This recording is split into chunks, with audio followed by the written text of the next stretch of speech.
हरे कृष्ण. अ, सत हरे कृष्ण.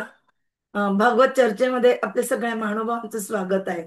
आज आपण श्रीमद भागवतम स्कंद दुसरा अध्याय 7 श्लोक क्रमांक 10 समजून घेण्याचा प्रयत्न करत आहोत. यामध्ये ऋषभदेवांची जडयोग साधना, भक्ती योगाची श्रेष्ठता आणि कलियुगात वास्तविक योगाचा मार्ग कोणता याविषयी आपल्याला समजायला मिळणार आहे. ओम नमो भगवते वासुदेवाय. ओम नमो भगवते वासुदेवाय. ओम नमो भगवते ओम वासुदेवाय. नमो भगवते ओम वासुदेवाय. नमो भगवते ओम वासुदेवाय. नमो भगवते वासुदेवाय. नारायण नारायणं नमस्कृत्य नमस्कृत्य नरं नरं चैव चैव नरोत्तमं नरोत्तमं देवीं देवीं सरस्वतीं सरस्वतीं व्यासं व्यासं ततो ततः जयमुदीरये. जयमुदीरये. नष्टप्रायेषु नष्टप्रायेषु भद्रेषु भद्रेषु नित्यं नित्यं भागवत भागवत सेवया सेवया भगवती भगवती उत्तम श्लोके उत्तमश्लोके भक्तिर्भवती भक्तिर्भवति नैष्टिकी. नैष्टिकी. हरे कृष्णा. आपला श्लोक आहे. नाभे असो ऋषभ आस सुदेवी सुनोः. नाभेरसौ वृषभास सुदेवी सुनुः. यह वै चचार समुद्रुक जड योगचर्याम्. या वै चचार समद्रुक जड योगचर्याम्. यत्पारं हंसं ऋषयः पदम् आमनन्ति. यत्पारमहंस्यं ऋषयः पदमानन्ति. स्वस्थः प्रशान्त कर्ण परिमुक्त संगः. स्वस्थः प्रशान्तकर्णः परिमुक्तसङ्गः. नाभे असौ ऋषभ आस सुदेवी सुनुः. यह वै चचार समदृक् जड योगचर्याम्. यत्पारं हंसस्य ऋषयः पदम् आमनन्ति. स्वस्थ प्रशांत कर्ण परिमुक्त संगः. भाषांतर. नाभे महाराजांची पत्नी सुदेवीचे पुत्र म्हणून भगवंत अवतरित होऊन ऋषभदेव म्हणून प्रख्यात झाले. मन संतुलित करण्यासाठी त्यांनी जडयोगाचे आचरण केले. ही स्थिती सुद्धा मुक्तीची सर्वोच्च पूर्णावस्था म्हणून स्वीकारली जाते. व अशा स्थितीमध्ये मनुष्य आपल्या आत्म्यामध्ये स्थिर होऊन पूर्णपणे समाधानी झालेला असतो. ओम ज्ञानतिमिरन्धस्य ज्ञानाञ्जनशलाकया चक्षुरुन्मीलितं येन तस्मै श्रीगुरवे नमः. श्रीचैतन्यमनोभीष्टं स्थापितं येन भूतले स्वयं रूपः कदा मह्यं ददाति स्वपदान्तिकं.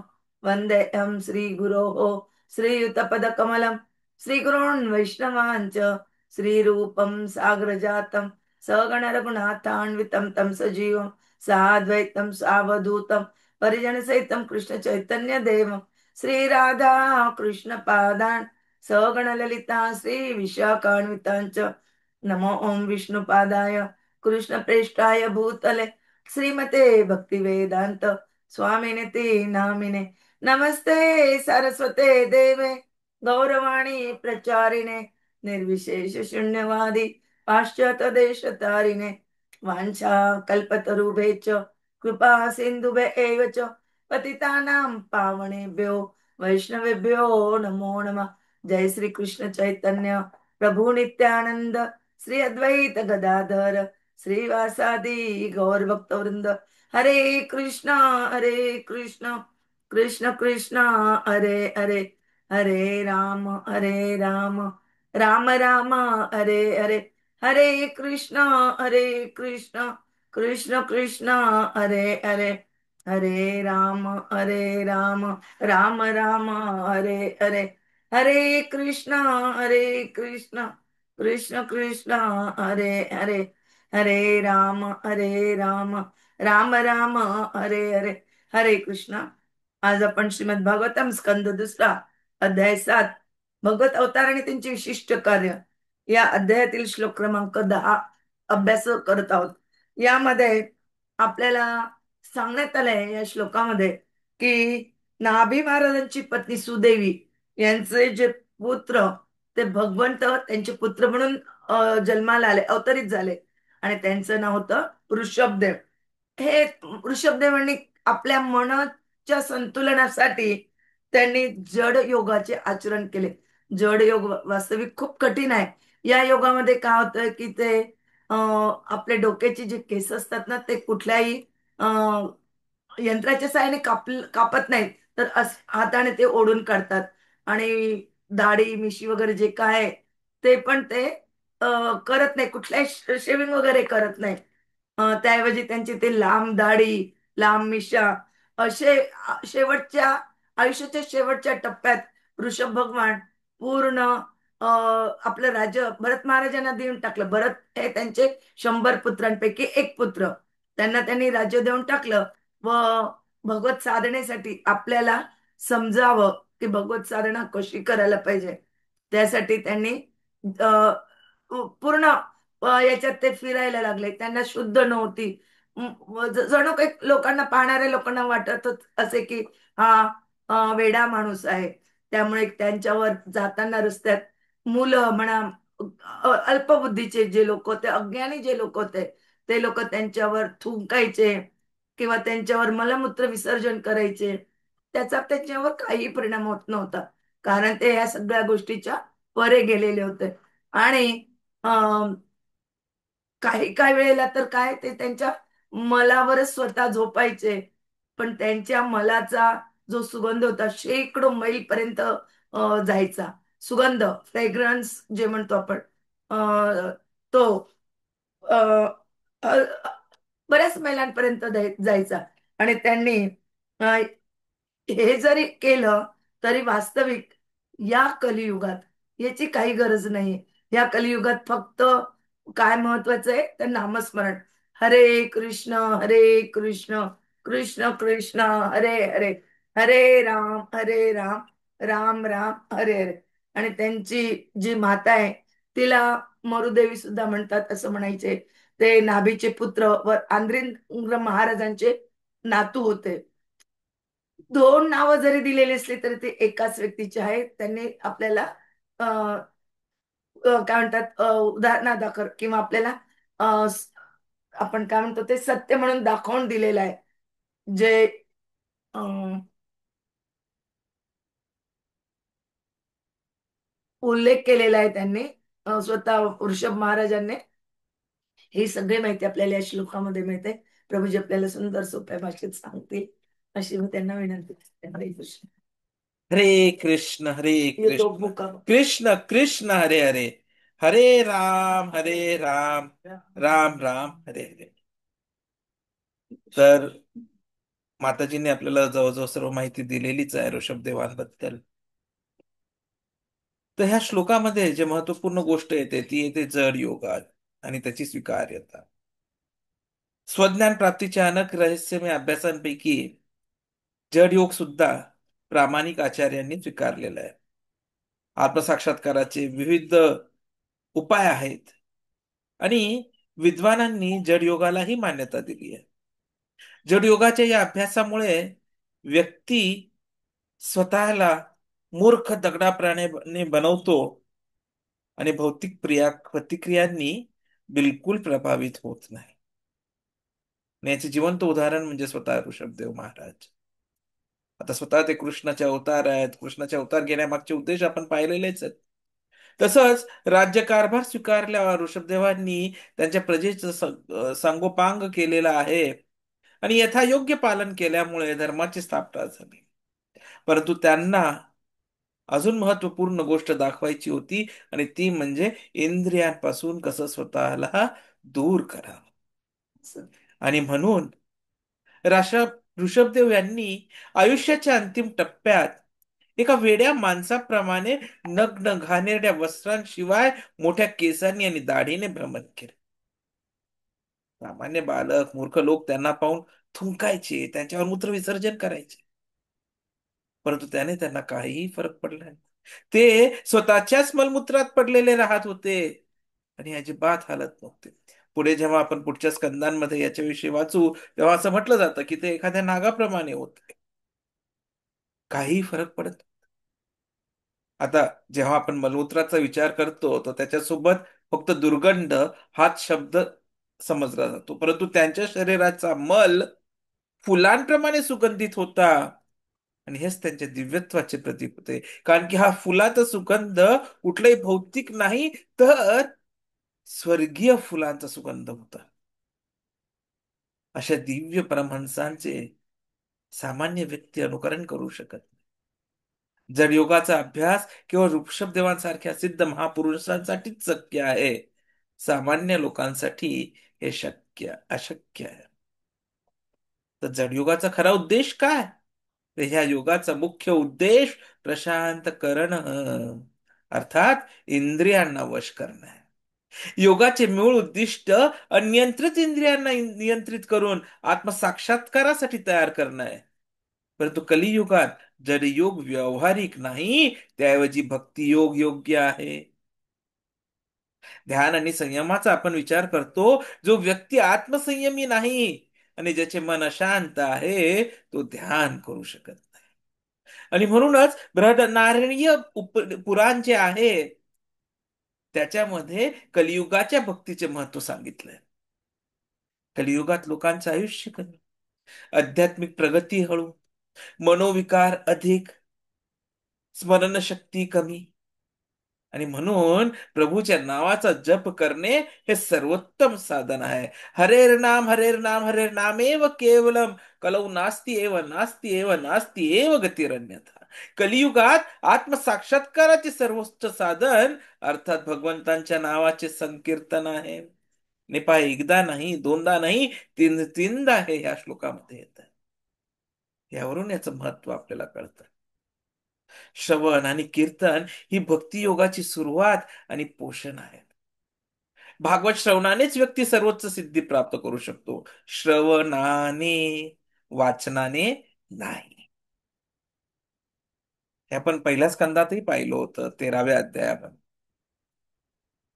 तर इथे एक चेतावणी सुद्धा मिळते आपल्याला की योगात दुराचाराविषयी सांभाळून राहावं. जर कोणाचा इंद्रिय नियंत्रित नसतील, मन चंचल असेल, तर तो ध्यान करू शकत नाही. आणि त्यामुळे विष्णुमूर्तीचे ध्यानच वास्तविक योगाचे उद्दिष्ट आहे, ते पूर्ण होत नाही.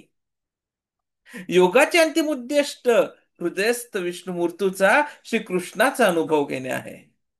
यासाठी पूर्ण ब्रह्मचर्य आवश्यक आहे.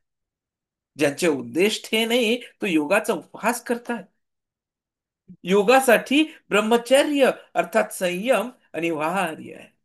कोणतीही व्यक्ती इंद्रियांच्या भोगात, विशेषतः कामात लिप्त राहून ध्यान किंवा योगात प्रगती करू शकत नाही. याज्ञवल्क्य स्मृतीमध्ये म्हटलंय की ब्रह्मचार्याचे पालन कार्य, वाणी आणि मनाने प्रत्येक परिस्थिती करायला पाहिजे. फक्त कार्य नाही, पण वाणी आणि मनाने देखील. आणि म्हणूनच 5 वर्षाच्या वयापासूनच गुरुकुलात प्रशिक्षण देणे हे आवश्यक आहे. इव्हन ग्रहस्थ ब्रह्मचारी असू शकतो आणि हे भक्तियोगात मान्य आहे.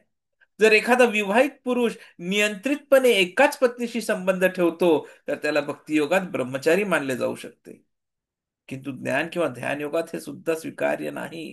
तिथे पूर्ण त्याग आवश्यक आहे. भगवद्गीतेत जेव्हा कृष्ण योगाविषयी अर्जुनाला सांगतात आणि भक्तियोगाचं महत्व पटवून द्यायच्या अगोदर जेव्हा भगवंत बोलतात, तेव्हा 6व्या अध्यायामध्ये योगाचे काय काय नियम आहेत हे कृष्ण जे आहे ते अर्जुनाला समजवतो. त्यात आपण जर 11वा श्लोक जर पाहिला, तर त्याच्यात भगवंत म्हणतात, श्रीकृष्ण उवाच शुचौ देशे प्रतिष्ठाप्य स्थिरम आसनम आत्मनः न नीचम च एलाजीन कुश उत्तरम तत्र एकाग्रम मनः कृत्वा यत चित्ते इंद्रियक्रिय उपविश्यासने युञ्जद्यो उद्यगम आत्मविशुद्धये. किती नियम दिलेत की एकांत पवित्र जागी कुश आसन घ्यायचंय, मृग चर्म आणि चादर पसरून, जास्त उंच नाही जास्त खाली नाही, मन इंद्रिय कार्यांना नियंत्रित करून ध्यान करावे.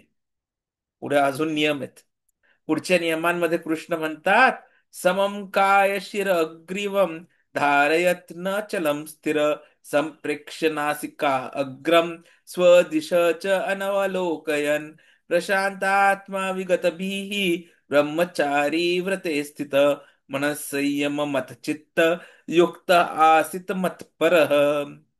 शरीर, मन आणि डोके सरळ ठेवून, दृष्टी नाकाच्या टोकावर ठेवून, भयापासून मुक्त होऊन पूर्ण ब्रह्मचर्यासोबत परमात्माचे ध्यान करावे. आता वास्तविक योग भगवान विष्णूंचे ध्यान, परंतु अंतिम उद्दिष्ट कृष्ण आहे. हृदयात स्थित कृष्ण मूर्ती हीच योगाचा विषय आहे. अंतिम उद्दिष्ट श्री कृष्ण प्रेम. आणि हे वैष्णव सिद्धांत आहे. काही लोक जसं श्री वैष्णव विष्णू कृष्णामध्ये फरक मानत नाही, परंतु ते सिद्ध भक्त सिद्धांताच्या विरुद्ध आहे. योगाचा अर्थ आपल्या शरीरामध्ये, आपल्या अंगांमध्ये संयम जो आहे तो अत्यावश्यक आहे. याच्यावर चर्चा करताना स्वतः कृष्ण म्हणतात, 16वा श्लोक येतो हा 6व्या अध्यायातीलच. न तिश्रतः तु योगः अस्ति न च एकांत मनः ततः न च अति स्वप्नशीलस्य जाग्रतः न एव च अर्जुनः. पुढे अजून एक नियम देतो भगवंत. भगवंत म्हणतो, युक्ताहार विहारस्य युक्तः च इष्टस्य कर्मसु युक्त स्वप्न अवबोधस्य योग भवती दुःखः. जो जास्त खातो किंवा खूप कमी खातो, जो जास्त झोपतो किंवा अजिबात झोपत नाही, तो योगी होऊ शकत नाही. जो भोजन निद्रा कार्य आणि विश्रांतीमध्ये संयमित आहे, तोच योगात प्रगती करू शकतो. आता भोजनाचा प्रश्न आला, तो भोजन काय करावे हे सुद्धा कृष्णाने आपल्याला आधीच समजवलंय 35व्या अध्यायातील 13व्या श्लोकात. यज्ञशिष्टाशिनः संत मुच्यन्ते सर्व किल्बिषै भुंजते ते तु अघं पापा ये पचन्ति आत्मकारणात. जो भोजन देवाला अर्पण करून प्रसाद म्हणून ग्रहण करतात, ते पापांपासून मुक्त होतात. इतर लोक पापच खातात. आणि यासाठी आपल्याला भक्तांची, महान भक्तांची कई उदाहरणं आहेत. हरिदास ठाकूर रोज 3 लाख नामांचा जप करायचे, न खाता किंवा न झोपता संकल्प पूर्ण करत होते. रूप गोस्वामी दिवसातून 2 तासांपेक्षा जास्त झोपत नव्हते, वेळाचा अत्यंत सदुपयोग करायचे. आणि त्यामुळे आपल्याला योगाचा जो अंतिम उद्देश आहे तो समजून तो आपल्या आयुष्यात जो आहे आपल्याला अवलंबणं आवश्यक आहे. कृष्ण आपल्याला जेव्हा पूर्ण गीतेचं सार करतात, समाप्तीवर नेतात, तेव्हा 18व्या अध्यायातील 58 श्लोकात आपल्याला समजवतात, मच्चित्त सर्व दुर्गानी मत प्रसादात तरिष्यसी अथ अथ च एतम अहंकारात न शोष्यसी विनंक्ष्यसी. जर तू माझ्याबद्दल सहज राहतील तर माझ्या कृपेने सर्व अडथळे पार करशील. त्या ऋषभदेवांबद्दलचा हा श्लोक आपल्याला खूप महत्वपूर्ण माहिती समजवतो की ऋषभदेवांचा जड योग अत्यंत दुर्मिळ आहे, सामान्य लोकांसाठी अनुकरणीय नाही. कलियुगात केवळ हरिनाम संकीर्तन आणि श्रवण कीर्तनानेच सिद्धी शक्य आहे. वास्तविक योग विष्णू ध्यान, परंतु अंतिम ध्येय कृष्ण भक्ती. ब्रह्मचर्य, नियमित दिनचर्या, इंद्रिय निग्रह आध्यात्मिक प्रगतीचे अनिवार्य स्तंभ आहेत. केवळ शारीरिक क्रियांनी नव्हे तर शुद्ध चित्त आणि अनन्य भक्तीनेच भगवत साक्षात्कार शक्य आहे. हरे कृष्ण. दंडवत प्रणाम.